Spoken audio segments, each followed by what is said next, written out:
Sunan Gresik. Sunan Gresik atau Sunan Tandes adalah keturunan langsung dari Nabi Muhammad SAW. Riwayat mengatakan bahwa Sunan Ampel adalah anak dari Ibrahim Zainuddin Al-Akbar.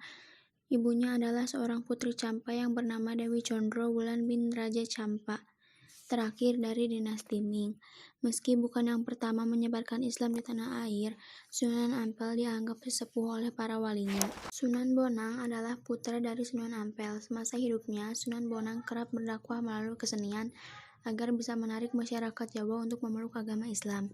Pernah mendengar lagu Wijil atau Tombo Ati yang dipopulerkan oleh Opik? Kedua lagu tersebut adalah hasil karya Sunan Bonang. Selain Mahdum Ibrahim atau Sunan Bonang, Raden Kasim yang juga putra dari Sunan Ampel dikenang oleh masyarakat di seluruh tanah air sebagai Sunan Derajat. Dalam misinya untuk menyebarkan agama Islam di Indonesia, ia menggunakan kegiatan sosial sebagai ujung tombaknya.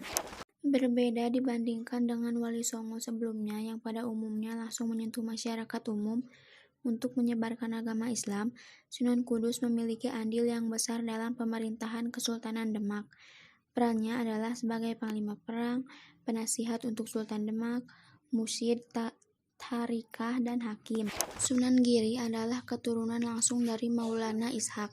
Selama hidupnya, ia menimba ilmu Islam dari Sunan Ampel dan bersahabat dengan Sunan Bonang. Peran besarnya dalam perkembangan Islam di Pulau Jawa adalah mendirikan pemerintahan mandiri di Giri Kedaton, Gresik.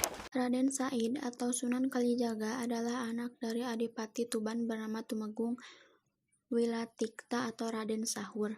Agama Islam ia pelajari dari Sunan Bonang. Dari Sunan Bonanglah ia belajar menggunakan kesenian dan kebudayaan sebagai alat untuk menyebarkan agama Islam.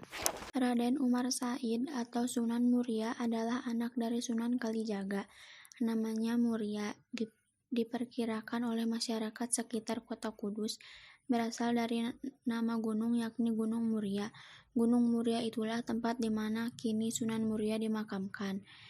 Gaya dakwah Sunan Muria pada umumnya mengambil metode yang digunakan ayahnya. Syarif Hidayatullah adalah anak dari Nyai Rara Santang, putri dari Raja Pajajaran Raden Manah Rarasa.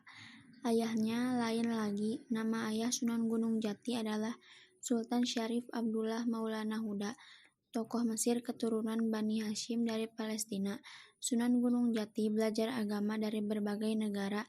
Sejak usia 14 tahun, ia sudah belajar agama dari para ulama di Mesir. Makasih udah nonton, semoga suka.